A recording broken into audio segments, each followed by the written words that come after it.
Brad Williams, XL Prime. Section 13.7, how to check if requirements A or requirements B are true. What we're going to focus on here is the or statement.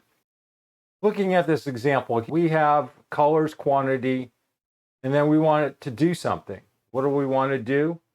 We want to determine if B6 is red, or if B6 is green, put an X. Otherwise, put 0. What does that mean? We have choices. If, not, or, B6, red, green, but we want to do this in reverse. Why? Because we have a not condition. Previously, we worked with an and function. Here we have a not, so we want to throw this in reverse. Let me give you another example. Let's remove the not, and it may make a little more sense.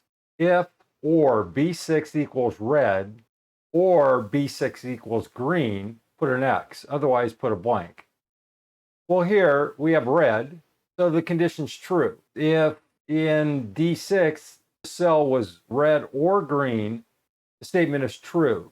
Otherwise, it's false. But if we throw in a not, we're just saying B6 is not red or green, then the statement is true. As we look at this example, we're going to see B6 is red.